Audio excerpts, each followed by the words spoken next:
Ethan Miller had spent 4 days in Chicago convincing strangers to trust him with their money, and he came home to New York with nothing but a wrinkled suit, a dead phone, and the particular emptiness of a man who has just realized that success feels exactly like loneliness when there's no one waiting for you. It was February 14th, Valentine's Day.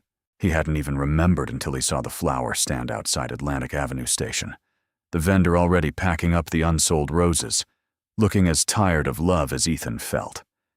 He climbed the 4 flights to his apartment because the elevator in his building had been temporarily out of service since approximately the Obama administration, and when he turned the corner into the hallway, he stopped. Grace Bennett was sitting on the floor outside her door. Apartment 5B, barefoot, in flannel pajama pants and an oversized Brooklyn bakery hoodie, her dark hair piled into a knot that was losing the argument with gravity. Beside her sat 2 paper cups of coffee, long gone cold, and a white bakery box tied with red ribbon. She looked up at him and didn't even seem surprised. "You're late," she said. "The coffee's freezing." "Late for what?" "For getting stood up. I saved you a seat." Ethan looked at the cold coffee, the box of what he assumed were the ugly rejects from her bakery, the pastries too imperfect to sell, the ones she always ended up eating herself, and for the first time in 4 days, something in his chest loosened. "Who stood you up, Grace?" She smiled, but it didn't reach her eyes the way it usually did. "Funny story," she said. "It's a 2-day story, actually. You got time?" He didn't know it yet, but that question, "You got time?" was about to become the only question that mattered. Because Grace Bennett was about to tell him she was leaving, and Ethan Miller was about to discover that some people don't walk into your life to change it. Some people have been standing right outside your door the entire time. Ethan sat down across from her, his back against apartment 5A's door, his door, close enough that their knees almost touched in the narrow hallway. He picked up the cold coffee because refusing it felt like the wrong thing to do, even though it had been sitting there long enough to grow a skin of cream on top. "Okay," he said. "Tell me about your tragic Valentine's Day, Grace Bennett." "Mine's not tragic. Yours is tragic. You're the one coming home from a business trip alone on Valentine's Day, looking like a divorced dad in a Toyota commercial." "I'm not divorced." "You're something. I don't know what word for it exists yet." He laughed. Actually laughed. The first real laugh in 4 days. And reached for one of the pastries in the box. It was a croissant, slightly lopsided. The kind of mistake that Grace's bakery customers never got to taste because she was too much of a perfectionist to sell anything less than flawless. Ethan had been the unofficial taste tester for her rejects for almost 2 years now. 2 years of late-night knocks on his door. 2 years of, "Try this. Tell me if it's too sweet." 2 years of Grace Bennett treating the wall between their apartments like it barely existed. "So who were you actually waiting for?" Ethan asked. Grace's smile faded by a few degrees. She reached into the pocket of her hoodie and pulled out a folded piece of paper, soft at the creases like it had been folded and unfolded many times. "You wrote this," she said, and handed it to him. Ethan unfolded it. It was his handwriting. He recognized it immediately, the way his T's never quite closed at the top. It was a note he'd slipped under her door almost a year ago, after she'd spent a week in Providence visiting family, and the building had felt strangely quiet without the smell of cinnamon drifting under his door at midnight. "Welcome back. The building's been weird without you. Days are worse when you're not down the hall." E. He remembered writing it. He remembered feeling, even as he wrote it, that it said more than he meant it to. He'd told himself it was just a neighborly thing to write, just a joke, just something. "I kept it," Grace said quietly. "For almost a year.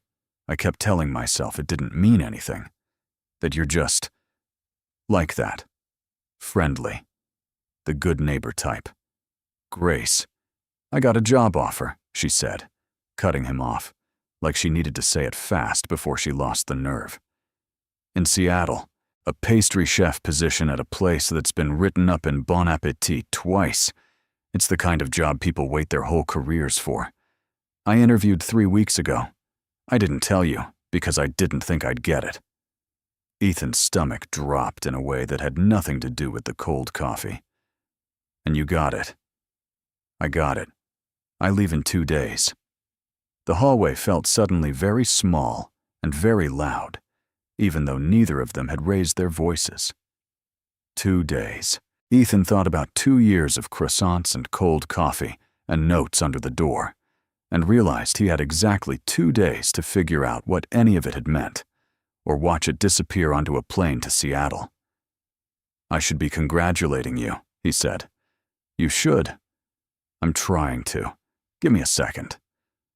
Grace watched him with an expression he couldn't quite read, somewhere between amusement and something raw underneath it. "You don't have to perform anything, Ethan. I'm not asking you to be sad about it." "What if I am, though?" The words came out before he'd fully decided to say them, and he watched them land on her face, like a stone dropped into still water. First nothing, then ripples. "Are you?" she asked. Quiet. Careful. Ethan looked down at the note still in his hand. Days are worse when you're not down the hall. He'd written that sentence almost a year ago, and had spent a year pretending it was nothing. 2 days. He had 2 days. "Grace, he started, and then stopped, because he could hear how it was going to sound. Rushed, desperate, too late. And some old, careful part of him pulled the brake before the rest of the sentence could escape. "I think I like you. I think I've liked you for a long time, maybe longer than I let myself admit." He expected. He didn't even know what he expected. Relief, maybe. A door opening. Instead, Grace looked at him for a long moment, and then, gently, shook her head. "No," she said. "No? Not like this." She gathered the coffee cups, standing up in one smooth motion, brushing off her pajama pants. "You don't get to say that now, Ethan. 2 days before I leave, when there's no risk left for you, when it costs you nothing because I'm already gone either way. I'm not saying it's not true. Maybe it is true. But I don't want a confession. I've had confessions before. Confessions are easy. They're words, and words are free when the person saying them never has to live with the consequences." She picked up the bakery box and held it against her chest like armor. "I want a choice, Ethan.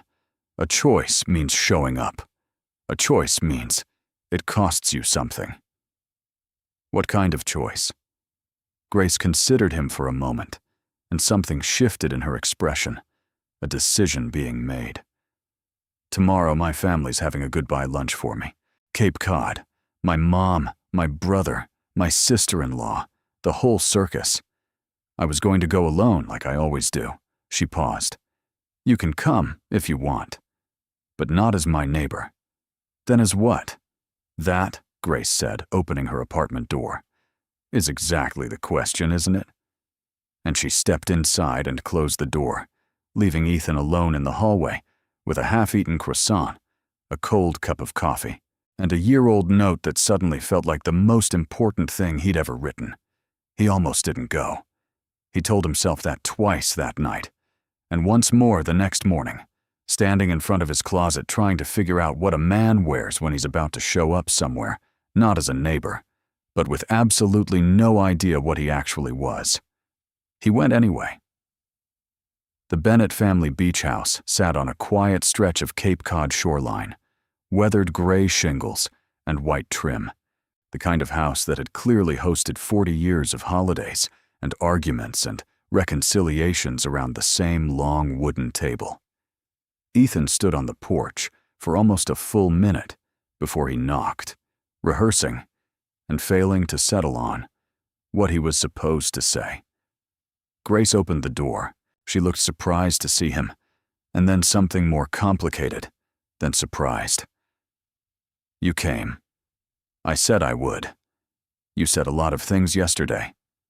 But she stepped back to let him in, and there was warmth in it, even if it was guarded. The house smelled like rosemary and roasting chicken. In the kitchen, a tall woman with Grace's same dark eyes was pulling something out of the oven. Margaret, Grace's mother, Ethan would learn, while a man in his 30s set the table with the casual efficiency of someone who'd done it 1,000 times. That was Oliver, Grace's older brother, and beside him, a woman with sharp, curious eyes, who Ethan would come to know as Diane, Oliver's wife, and, he would quickly discover, the family's unofficial truth detector. Everyone, Grace said, and Ethan could hear the careful neutrality in her voice. This is Ethan. There was a pause, a beat too long. And Ethan is, Margaret asked, not unkindly, but with the directness of a woman who had raised 2 children and had no patience left for vagueness. This was it. The moment. Ethan felt the weight of it land on him all at once.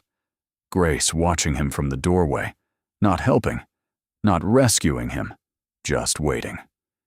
And he heard himself say, I'm her neighbor. From Brooklyn. The word landed in the room like a dropped plate. Margaret's expression didn't change much, but Diane's eyebrows lifted just slightly, and Oliver paused mid-fold with a napkin in his hand. Grace didn't say anything at all. She just turned and walked toward the kitchen, and Ethan understood, with a sick lurch, that he had just failed the only test that mattered. Lunch was, by any objective measure, pleasant. The chicken was perfect. The wine was good. Oliver told a long story about a kayaking trip gone wrong that had everyone laughing, even Grace, eventually, but underneath the pleasantness, Ethan could feel something simmering. Glances exchanged between Margaret and Diane, a tightness in Grace's shoulders whenever the conversation turned, even slightly, toward Seattle. It was Diane who finally cracked it open, somewhere between the main course and dessert, asking with the kind of casual tone that wasn't casual at all. So, Ethan, how long have you been Grace's neighbor? 2 years, Ethan said. And in 2 years, she's never once mentioned you, Diane said, smiling pleasantly.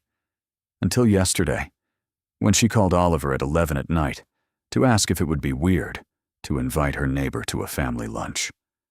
She took a sip of wine. So, I guess my question is, what kind of neighbor drives 3 hours to Cape Cod the day before someone's farewell lunch? The table went quiet. Grace stared at her plate. Ethan felt every eye on him. And for one long moment, the old instinct rose up in him. The instinct to deflect, to make a joke, to shrink the moment down until it was small enough to survive. He didn't. The kind, Ethan said slowly, who's been in love with her for a long time and was too much of a coward to say so until she told him she was getting on a plane in 2 days. Margaret set down her fork. There it is, she said quietly. Not cruel, almost relieved. I should have said it yesterday. I should have said it a year ago, honestly. But I told myself it was nothing, that it was easier to just be the guy down the hall who tries her bad pastries and doesn't ask for anything. Because if I never asked for anything, I could never be told no. Ethan looked at Grace, who was watching him now with an expression he'd never seen on her before. Careful, unguarded, afraid to hope. I love your daughter. I've probably loved her for a long time. And I introduced myself as her neighbor 5 minutes ago because some part of me is still trying to leave myself an exit. The silence that followed felt enormous. It was Margaret who broke it, and not with the warmth Ethan had braced for. That's a very nice speech, she said, and there was something steel underneath the gentleness of her voice. But I've watched men say I love you to my daughter before, Ethan. Words like that are cheap when they cost nothing. So tell me, What are you going to do about it? Because in 2 days, she's getting on a plane. And I love you doesn't fit in a carry-on. Ethan opened his mouth and found, for the first time all day, that he had absolutely nothing to say. Across the table, Grace looked down at her hands, and Ethan understood, with a clarity that felt almost painful, that saying the words had only been the first door. There was another one behind it, and he had no idea, yet, what was on the other side. They left not long after, the drive back to Brooklyn quiet and heavy with everything that hadn't been resolved. Ethan kept replaying Margaret's words. What are you going to do about it? He still didn't have an answer by the time they pulled up outside their building, exhausted, the city already dark. Neither of them was prepared for what they found when they got upstairs. Grace's apartment door was unlocked. Not broken, unlocked, which was somehow worse, because it meant whoever had been inside had a key, or had been let in, or simply hadn't needed to force anything at all. Grace, wait, Ethan said, but she was already pushing the door open. The apartment had been searched, not ransacked in the cinematic sense. No overturned furniture, no broken glass. But searched the way someone searches when they know exactly what they're looking for and don't care who notices. Drawers left open. The contents of Grace's filing cabinet stacked in a neat, deliberate pile on the kitchen table. And on top of that pile, weighted down by a sugar bowl, was a single folded piece of paper. Grace went very still. Ethan picked it up before she could, unfolded it, and read it aloud, his voice flattening as he went. You don't get to disappear from this family the way you disappeared from Providence. We'll talk when you're ready to be reasonable. Dad, he looked up. Your contract. Grace was already at the filing cabinet, pulling out an empty folder, her hands shaking slightly. It's gone. The Seattle contract. The signed copy. It's gone. Grace, who is this? Who's your dad? She sat down heavily at the kitchen table, staring at the note like it might rearrange itself into something less true. Richard Bennett, she said finally. My father. He owned a bakery in Providence, Bennett's on Westminster Street. Our family's been running it for 3 generations. She let out a breath that was almost a laugh, except there was nothing funny in it. When I was 22, he told me I was going to take it over. Not asked. Told. And when I said I wanted to go to culinary school in New York instead, he told me that leaving would kill my mother, that I'd be choosing myself over my family, that I was, and I quote, just like the daughters who think they're too good for where they came from. And you went anyway. I went anyway. And for 6 years, every time I've made a decision he didn't like, there's been a version of this. She gestured weakly at the note. Guilt. Pressure. Reminders of everything I supposedly owe him. He's never hit me. Never done anything anyone could call him out for directly. He's just made sure I know that every choice I make for myself is a betrayal of someone. Ethan felt something hot and protective rising in his chest. Okay, so we go to Providence. Tonight, we get the contract back. We tell him to back off and… Ethan. And if he doesn't listen, I don't care. I'll call a lawyer. This is theft, Grace. He can't just… Ethan. He stopped. Grace looked up at him, and there was something fierce underneath the exhaustion in her eyes. I don't need you to fix this. I don't need a mission. I don't need you to ride in and handle my father like he's a problem on your to-do list. Then what do you need? I need to know if you're going to be here, Grace said, no matter how this goes. Whether I get the contract back or not. Whether I go to Seattle or whether everything falls apart and I end up staying in New York with nothing. I need to know if that's what you meant in that lunch, or if you meant, I love you, as long as loving you is simple. Ethan was quiet for a long moment. Then he sat down across from her, the same way he had in the hallway 2 nights ago, and said, I don't know how to fix this. I don't know what's going to happen tomorrow. but I'm not going anywhere tonight. Or after tonight. That's the truth, Grace. That's the only thing I actually know. It wasn't a grand gesture. It wasn't the speech from the lunch table. But something in Grace's shoulders eased, just slightly, and she nodded. Okay, she said. Then let's figure this out. Together. Not you fixing it for me. Together, Ethan agreed. They didn't solve anything that night. Not really. The bakery in Providence was 3 hours away, and it was nearly midnight, and Grace's flight was less than 36 hours out. But they got in Ethan's car anyway, because sitting in a half-searched apartment surrounded by the wreckage of someone else's control felt unbearable. And somewhere around exit 38 on I-95, with the heater rattling and the radio turned down low, the conversation turned into something neither of them had planned.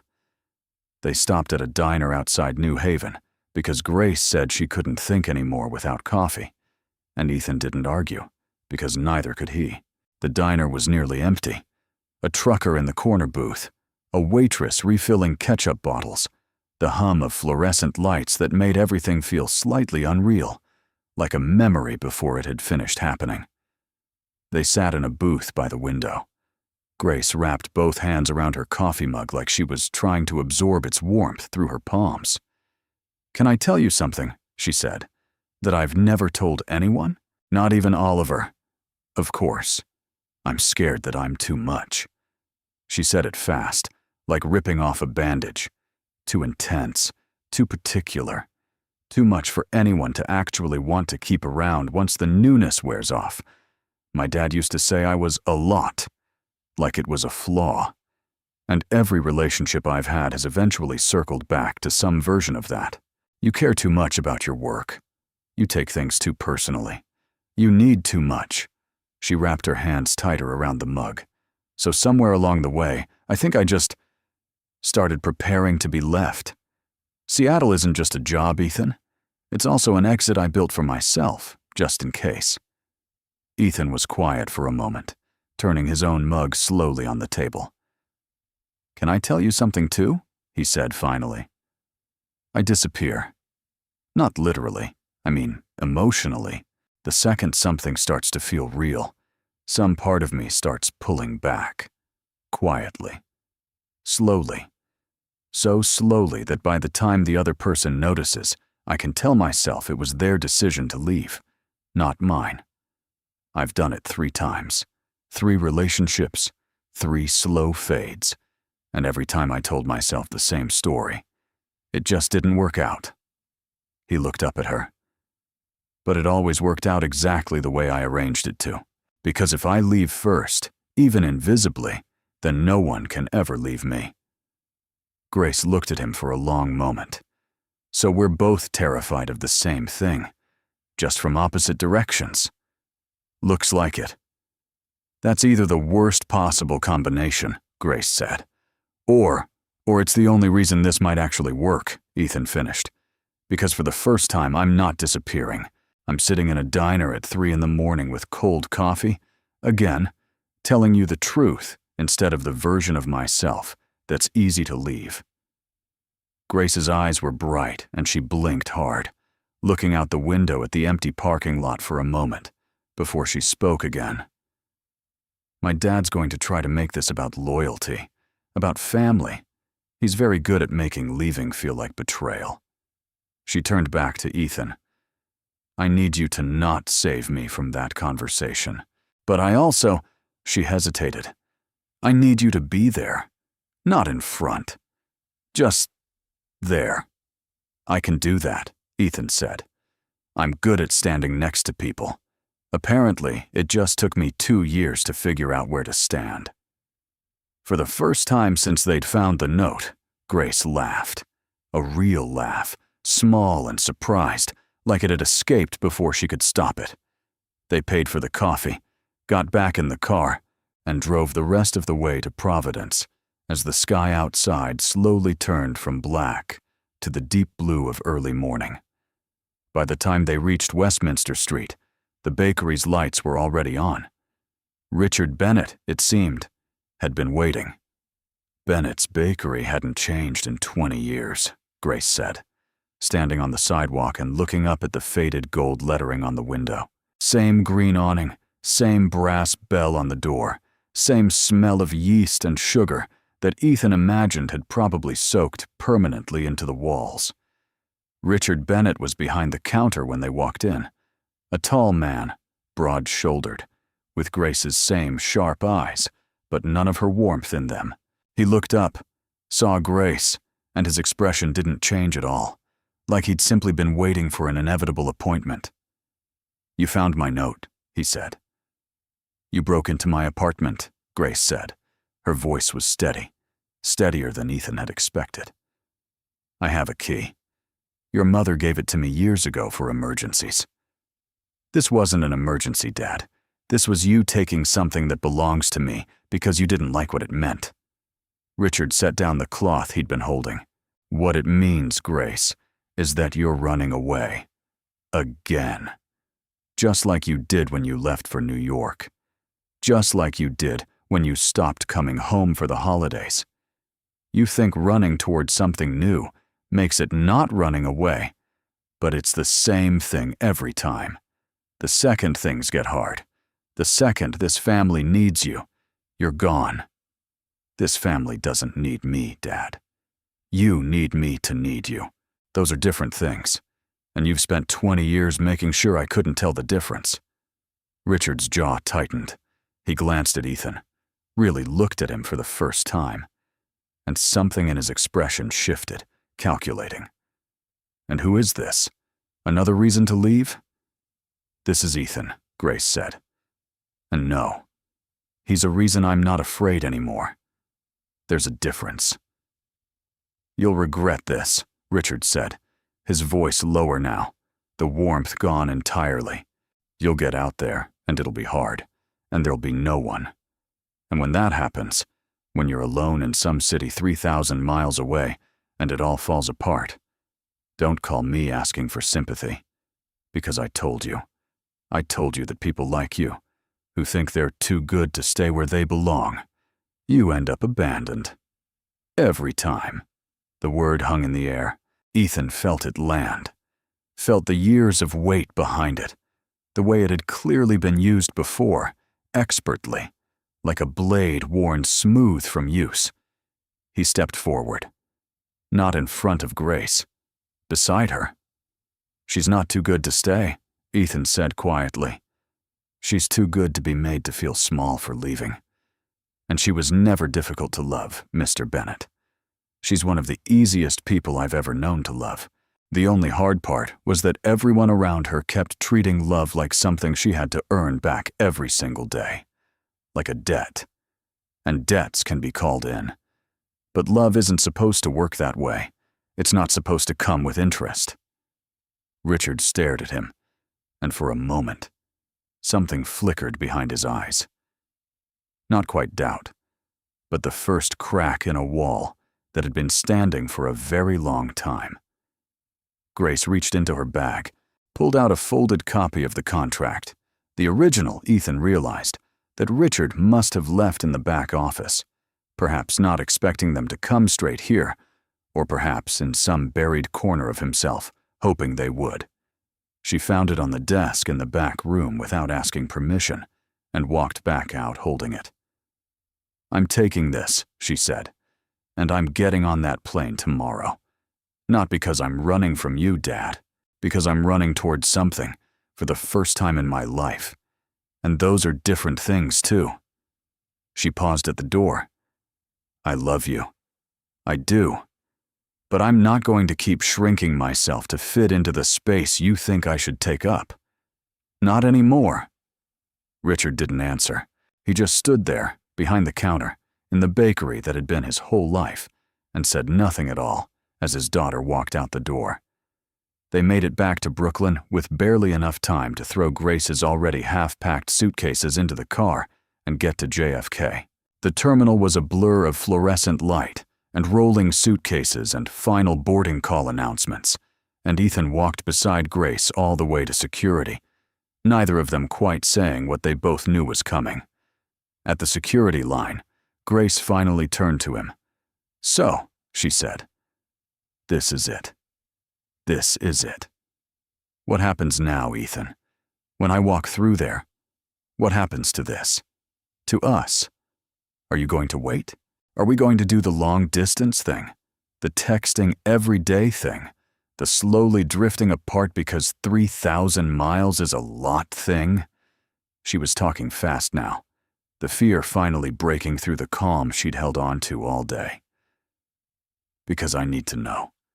I need to know what this is before I get on that plane, because I can't carry one more uncertain thing across the country with me." Ethan didn't ask her to stay. He'd thought about it. Somewhere around hour 2 of the drive back from Providence, the words had formed in his head. "Don't go, stay. We'll figure it out here." And he'd recognized them, immediately, for what they were. The easy way out. The version where Grace gave up her dream so that his life could stay comfortable and unchanged. So instead, he reached into his jacket pocket and pulled out a folded piece of paper. It wasn't a note this time. It was a boarding pass. Same flight, same airline, a seat 3 rows behind hers. Grace stared at it. "I'm not asking you to stay," Ethan said. "I bought a one-way ticket to Seattle, not to stop you from going, to go with you, toward whatever this is. I don't have a job there yet. I don't have an apartment. I have a duffel bag I packed in about 11 minutes and absolutely no idea what I'm doing." He smiled, a little helplessly. "But for the first time in my life, I'm not staying somewhere because it's safe. I'm moving because of someone, not despite them. There's a difference, too." Grace looked down at the boarding pass, then up at him, and for a long moment, she didn't say anything at all. Then she laughed, that same surprised laugh from the diner, except this time there were tears in it, too. "You bought a ticket. I bought a ticket. You absolute disaster," she said, and threw her arms around him, right there in the middle of the security line, while a TSA agent told them, not unkindly, to please keep the line moving. They boarded the plane together. Grace took the window seat in row 14. Ethan sat in 17C, 3 rows back, craning his neck the entire flight to catch her eye every time the seatbelt sign turned off. It wasn't romantic exactly. It was cramped, and the in-flight coffee was terrible. And somewhere over Ohio, a baby cried for 45 straight minutes. But every time Grace looked back at him, she was smiling. The real smile, the one that reached her eyes. And Ethan thought that maybe this was what choosing someone actually looked like. Not a grand gesture in a single perfect moment, but a series of small, slightly absurd decisions made again and again in airports and diners and hallways, until one day you looked up and realized you'd built a life out of them. 3 weeks later, the restaurant Grace had been hired for, a small, fiercely respected place tucked into the Evergreens an hour outside Seattle, was in the middle of its Sunday morning prep when the back kitchen door opened. Grace looked up from the pastry case, flour on her hands, and saw Ethan standing in the doorway in a coat that was clearly too thin for the Pacific Northwest in February, holding 2 paper cups of coffee and a small white box tied with red ribbon. "They're probably cold," he said. "I got lost twice. The GPS here is apparently allergic to mountains." Grace wiped her hands on her apron and walked over, taking one of the cups. It was cold. The pastries inside the box. She opened it and found 2 slightly lopsided croissants, clearly not made by a professional, possibly not even made by someone who had read the recipe correctly, were a little burnt on one side. "These are terrible," she said, taking a bite anyway. "I made them myself. There's a bakery down the road. They let me use the ovens at 5 in the morning. I think I'm getting better." "You're really not. Give it time."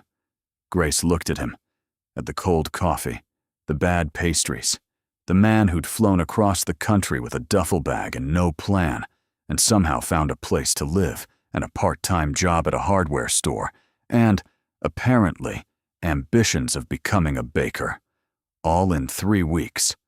All because he'd decided, once, to stop disappearing. There was no hallway here, no closed doors, no careful introductions, no half-truths, no notes folded and refolded until the creases wore soft. Just a kitchen smelling of cardamom and coffee, morning light coming through tall windows, and 2 cups of coffee that were, once again, going cold between them. Except this time, neither of them minded. "You know," Grace said, leaning against the counter, "some people would say this is crazy, following someone across the country after 3 weeks. Some people would say a lot of things." Ethan took a bite of the burnt croissant and grimaced.